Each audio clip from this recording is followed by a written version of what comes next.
ComC.com is your home for buying, selling, and flipping all of the hottest trading cards. Their consignment marketplace is home to over 23 million cards across all major eras and genres. With a ComC.com account, you can purchase cards from different sellers over time and ship them home together later, or immediately reprice them for sale on the ComC marketplace to try and flip. To continue serving collectors as our hobby grows, ComC is actively hiring for a range of different roles. Learn more and apply online at comc.com/jobs.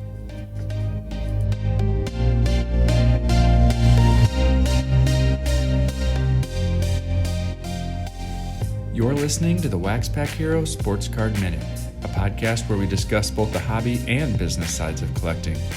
I'm your host, Mike Summer, and I want to help you buy, sell, and trade your way into a collection you'll love.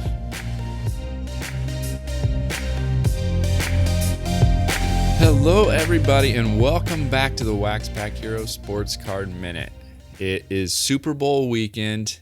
Actually, by the time you hear this, the Super Bowl will be over, and you will know if Tom Brady did more to solidify his place in football history, or if Patrick Mahomes continued his early rise with another Super Bowl victory. You will all know that by the time you hear this. I do not know that sitting here on Saturday, the day before the big game, but looking forward to spending some time with family watching that game this weekend, as well as opening the shop up and continuing the shop business. It's been a lot of fun doing that. Get to see people that come into the shop every weekend, and just can't believe how much fun I've had doing the shop. We are also sitting here in central Illinois getting ready to go through a nice little cold snap. I think we're going to have some single-digit highs, which I love because that means the backyard pond behind the house gets nice and frozen, and we'll be able to get outside for some more ice skating, which we just have a ton of fun with. So I enjoy all seasons. I enjoy the warmness of summer and getting outside and doing those types of things, but I also enjoy getting outside and doing those wintertime activities too. I don't know if you cared about that or not, but just thought I'd share. Those are some of the things that are on my mind on this Saturday morning. Well, today's topic is going to be about another art-focused set, and that is the Topps Game Within the Game set. And I'm going to share a little bit more about that set if you are not familiar with it. And I am also going to be having a conversation with the Game Within a Game artist, Paul Jennis. And so that is going to be the primary segment of the show. But before we do that, I thought I would give kind of a little bit of a rundown about what this set is all about if you're not familiar with it. I actually just put out a blog post this week on the Game Within a Game set and did a full kind of photo checklist with the print runs and those types of things. But in early 2020, Topps announced a partnership with Paul Jennis to launch this new product on Topps.com. It was going to be called Game Within a Game and would feature a card based on an original oil painting from Paul.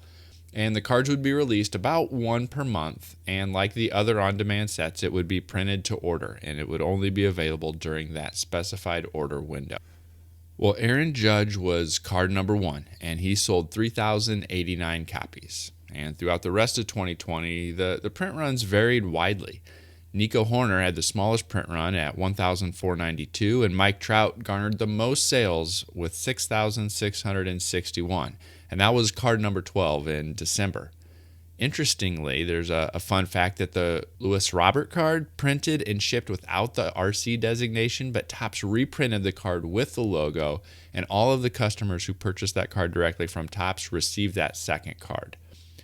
Well, 2021 is going to be a brand new continuation of that set with a brand new design. And so the borders that we saw in the first year are gone, and it's now a full bleed style. And in addition, the new releases will fall every 3 weeks this year, so there'll be a few more cards released throughout the year. The first card, and you'll hear us talk a little bit about this in the interview, is Ronald Acuna Jr., and it is still going to be available for a few more days by the time you're listening to this, if you're listening at release. And actually, I just received my order. I ordered them early on, and they're actually shipping them prior to the window closing. So I actually have some of these in hand, and they look remarkable. So check out WaxPackHero.com. You can see that full breakdown for more. And you can also see the full photo checklist with print runs that I put together.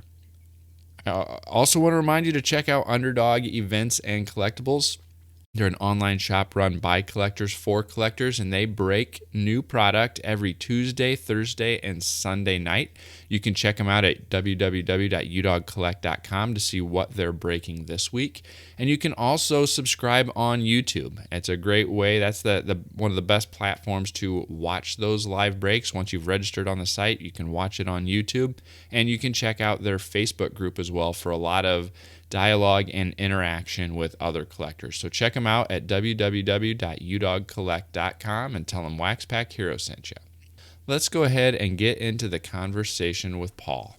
Paul, thanks for joining me today. Oh, it's my pleasure. Thanks for having me on your blog.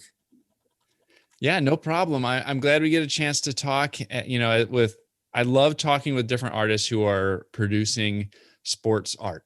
And it's had such a resurgence over this last few years. It seems like every time I get a chance to talk with somebody who's releasing sports art for fans, it's one of those things I just look forward to because everybody's got their own unique perspective on it. So thanks again for joining us.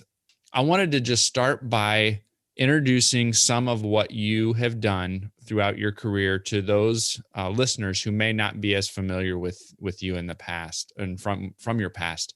Your work has spanned portraits, it's spanned murals, it's been on various collectibles. It can be found in numerous books, magazines, hospitals, churches, and other facilities around the country. How did the relationship with Topps and the idea for sports art come to life? Well, actually, when I started out as an illustrator in New York, I always had an interest in sports, but Golf Magazine had hired me as a semi-regular for their, it was Golf, it wasn't Golf Digest, I forget it was the other big one there. And so I enjoyed doing their instructional stuff. Or if they had one of their pro golfers in there. So I had done some of that early on. I came back to it later in life through actually my brother-in-law had mentioned to me he wanted to show my work to, they had a connection with Evander Holyfield, and he said, Paul, you don't have any sports stuff I could show you currently in your. And I was like, yeah, you know what? He's right.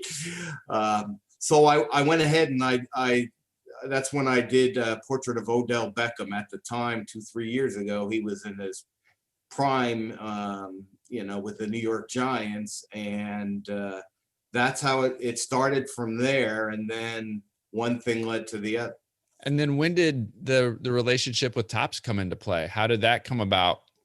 Okay, so I have a friend that works with Topps. I grew up with him in high school, and he's a venture capital guy, and he's involved with the Topps organization. And I talked to him. I never really got a chance to work with him in the 30 years. And I said, hey, Jim, can you set up an interview with the head guy over there that I can just show him some of my work and talk to him? And he did. And I brought him in this big Odell Beckham painting. And it was, the funny thing was, it was like a player. It was almost the same format, big portrait, and then an action shot. And I think with 2 action shots in this one. So I think it kind of developed from there for us, over a couple meetings, but they loved the painting.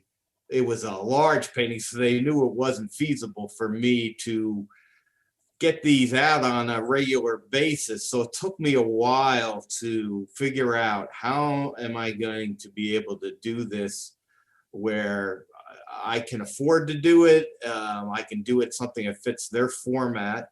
And I did an Aaron Judge, which ended up being the first card. I did that as a sample piece. Okay. And they loved it. And so they ended up using that, but that is at least 4 times the size of the pieces I currently do, because that took a little longer to do. And I actually have a video, which I think Tony will send over. Okay. You can see how it took me hours and hours of filming and editing to get it down to, you can see me actually create the piece. but finally I was able to do it. They said, look, it's got to be fit a 5x7 format. I said, you know what, I can do these 10x14, and it take me a couple weeks, and we can work together. Yep. So after weeks and weeks of meetings, we finally came to an agreement, and it was great. The series is called Game Within a Game. And I was wondering, did you come up with that name, or was that directed by Topps? I think that was more directed by Topps. I guess they saw the little motion figure. I mean, that was my goal, was like, okay, I want to be able to show the athletic ability, whether it be the pitching or the hitting, whatever was the player's best trait. And kind of that, and I added a bit of a strobing action to show that feel of motion and power. At the same time, I wanted the large portrait to capture something about that particular person. Like in the Acuna one, I kind of talked a little bit with Tony, who's been handling, the promotion stuff of my work. And I wanted to do a smiling one, which I hadn't done any. Most of them had been more static, stoic kind of a look. And I'm like, wow, this guy's got this fun spirit to him. You think this is something we could do. And I think it was more on because he kind of agreed with me. I think, Topps probably would have wanted more of my stoic look, but I'm glad, at least for the first one, we started it off with that happy, good feeling kind of pose. Yeah, I can't wait to see that one in hand. You can just, the joy or the exuberance in his reaction, whatever had just happened in that game, it just really comes through in the image online, that everybody is looking at now, trying to decide if they're going to order or not. I can't wait to see that in hand and see how that looks in person. So yeah, that smile, just like I said, the exuberance just really comes through on that. Now there's one card released per month. And like you said, it takes you a couple weeks to get them put together, and there's one release per month. The print runs for 2020 kind of ranged from a low of about 1,500 with the Nico Horner up to over 6,500 with the most recent Mike Trout card. Right. Acuna is live now. It looks like Babe Ruth might be featured at some point in the future based on some images that I saw earlier. Yes. How are the subjects determined? Actually, well, one thing I just want to get straight, they'll be out every 3 weeks this time. There'll be 16 of them. But to be honest with you, in terms of player selection, this is where I confer both with Tony and the Topps people in terms of what are the collectors looking for. And Tony did a kind of a survey online to get some input on that. And from that, along with some of the things, he went back and forth with Topps, they composed a list of some great players. Now, do you determine which image the painting is based on, or are they supplying a variety of different options to pick from, or how does that happen? No, in the end, I mean, I literally looked through thousands of photos, and that's that could be like a day and a half process. I just go on the Getty. I just grab what they call it has an image, it has their name on the photo. So I don't care that reference at that point. I just want to look at them all. And I pick the best ones that I think. And I could pick as many as, I've done 30 large shots and 30 small action figure. Sometimes I'll zoom in on a small action figure because I really like the close-up a lot. So from there, from an artistic point of view, I start to get a feel for the player just based on the poses, what I think is going to work well with the different compositions. And then I go back and forth with Tony and Topps, get their input. And then the final one, I pretty much make the final decision because I know, even though I know I want to give the collector what he wants, but I also know, look, I've seen a lot of baseball cards over the years, and some, I mean, you get some amazing stuff, but some are the most awkward poses, or the teeth are just, why did somebody choose that shot? So I use my own artistic discretion. Like, you know what? It's got to look good. It's got to have something about the personality, and it's got to say something about his town. If it has that criteria, all three of them, we're good. Well, recently a Facebook group was started as a way to connect fans of your work on this project together. Have you had a chance to interact much with your fans? In the beginning, I did more so, but this is where I really needed Tony's help, because look, the goal of this is to get this out to the collectors. I mean, I don't even know how many people knew that this series was actually out there last year. He's been great with that.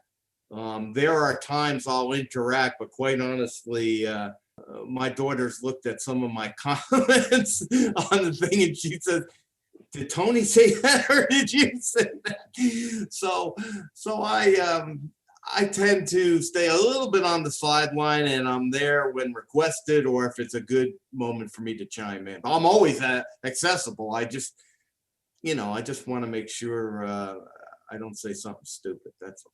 I know that's always something that is on our mind, but I also know that more often than not, the fans love that interaction. And so, Okay. yeah, as much as that is you're comfortable with, I think the fans would love that. On a similar note, this last year, like I had said before, had such a big push by Topps and artists to bring their work to light, and through your project, through Topps Living Set, through Project 2020. I was just curious if you've had a chance to connect with any of the other artists that are working with Topps on those different projects. No, the only one I've been able to connect with was Blake. Mm-hmm. Blake Jameson. He was great. He gave me a little insight into himself and his career, and that was great. Honestly, the other ones I really don't know that much about. It's almost, a lot of them are little different type of art. They're a little more, I would say, designers, design oriented, whereas mine is a little more, and pop culture. Mine's a little more, I'm trying to bring this like high-end fine art quality look to the piece. That's kind of what I tried to sell Topps on. I'm like, you guys are saying, wow, look at that great thing you did with Odell Beckham, blah, blah, blah. And I said, well, that's what I want to do for you if I can figure a way to do it. Yeah, that's great. And that's one of the things that I've loved about this focus is you get to see a variety of art from a variety of different artists, and everybody's got their own unique style. And I think to some extent, that's what's made it the most interesting for me. And your work with this project just adds on top of that. How has your participation with the project influenced you as an artist? I would say one of the things, it brought me a little bit back to my illustration roots. Before I got involved with this, let's say I would do a Supreme Court judge or a governor or something like that. It would take me 3 months or so to do that type of painting, and it was a different process. This process is a little more, I want to do what expresses me. I want to do what fan collectors will collect. It's a little more commercial oriented, even though I'm adding the fine art element to it. So I think that combination of both sides of me, the illustrator and the fine artist, are combining in a unique way here. How does it compare to some of the other work that you've done that has gone on to different collectibles? Okay, so Gone with the Wind, that was major at the time. We would go through all these photographs from the movie, and most of the time, a lot of the time they were all black and white.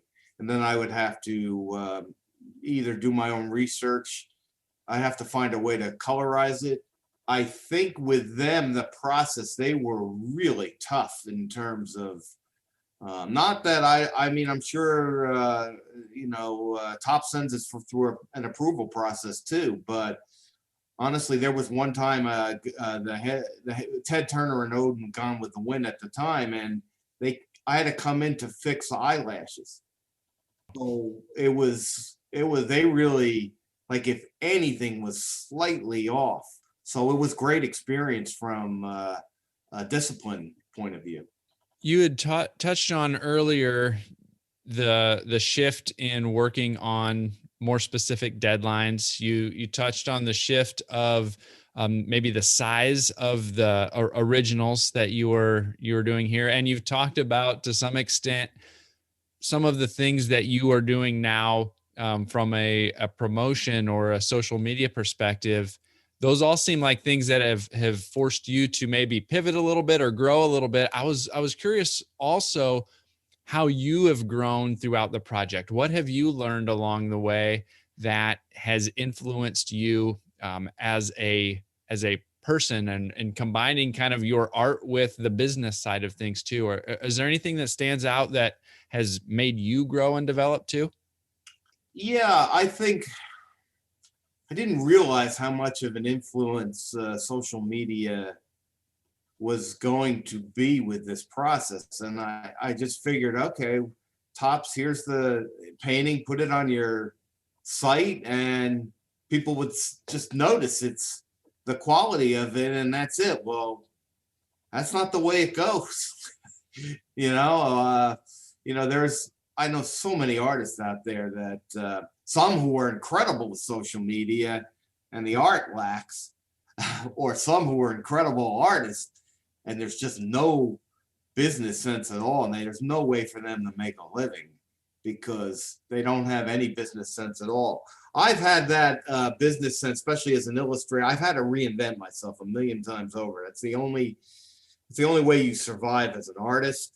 And the good thing is that I've been able to paint all subject matter. For me, that's been a big plus on my side. So, there are times I was doing high-end portraits.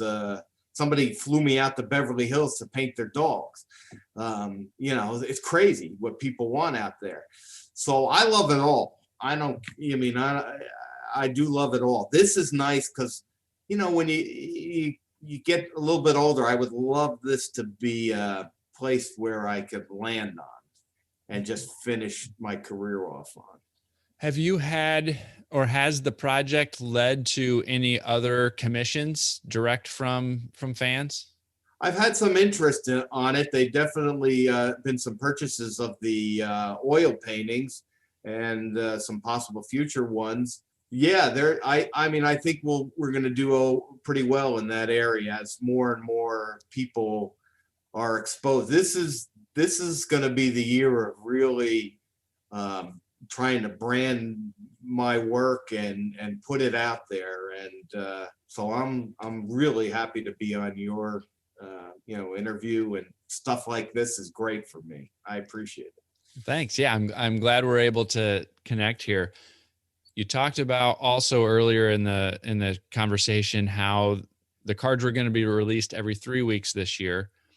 The design also changed a bit this year. We went from having a border to be a full bleed shot. And so that was another little change for 2021. Anything else about what we might expect in 2021 that you can let the cat out of the bag on, or do we just need to kind of keep everything under wraps until it's released? Okay, well, that was actually Tony's idea, which I loved a lot, the change of the look. It will be a high gloss card, which will really accentuate the colors and the fine art look, that'll be real nice. It's a full bleed, so you really get to look at the art. And the way I just have to make sure that when I design like the bottom of the painting, the Acuna and other players, there'll always be done in gold. So I just have to make sure the colors work to make that pop.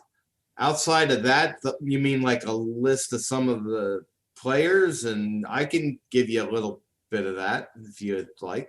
Well, yeah, if you're able to, a couple of those, like I know we saw the Babe Ruth coming up. Yeah, I don't want to get you in any trouble, but yeah, things like that. Or, I know it looked like you might be offering some artist signature Yes. copies, and making some of those types of things available. Was just kind of curious on what you were able to share about what might be coming. Okay, sure. I'll give you the ones that I know for sure, on the at least 13 of them. These are great choices. So Babe Ruth will be next. Juan Soto, Roberto Clemente, Mookie Betts, Don Mattingly, Kyle Lewis, Derek Jeter, Kristen Yelich, Tom Seaver. I'm really excited about number 11, Jackie Robinson. Very cool. Wade Boggs and Ernie Banks. That's a great mix of both current superstars as well as the legends. And so that's going to be really cool. I can't wait to see these get released. Yeah, me too. I'm excited about the list a lot. Paul, where can people find you? What's the best way for people to follow along with what you've got going on? Okay, so I think the best way to follow me is what Tony created, this Game Within the Game, Topps Game Within the Game Facebook page. That's number one. P. Jennis Fine Art, Instagram and Twitter. I believe that's correct. Anything else that you want people to know and to take away from the conversation today? Well, yeah, let them know. Also, I mean, I do these things for Topps or whatever, but I am always open to do painting commissions of maybe a sports player outside of baseball or inside of baseball. I can do anybody they want. I mean, if you're doing a one-time painting and it's not being produced by copies, literally anybody is open to them. So I'm always open for that. And, you can get in contact me through those different social medias there. I mean, I also have my website, which is pauljennis.com, but the baseball stuff you can mainly see through those other pages there. Well, thanks again for joining me today. I can't wait to see what these upcoming releases are going to look like. Oh, that's great. Thank you, Mike. I appreciate it. Thanks again to Paul for coming on and sharing a little bit more about his story and his journey to the Game Within the Game project. If you want to learn more, check out the blog post I wrote at WaxPackHero.com on the Game Within a Game. It's got the photo checklist. It's got links to take you to Topps to purchase the most recent version. It also has links to take you to eBay. If you want to catch up and get some of the ones from last year that you missed, you can check that out at WaxPackHero.com, and I'll have links in the show notes.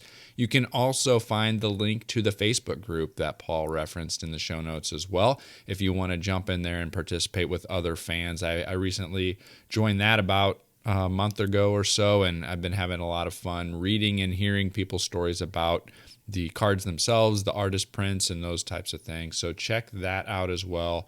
And leave me a rating and review. I'd love to hear your feedback on your podcast app of choice. What do you like about the show? What don't you like about the show? I would love to hear that. So leave me a rating and review. I would really appreciate it. Well, thanks again for tuning in. That's all I have for you today. And so I will catch you next time.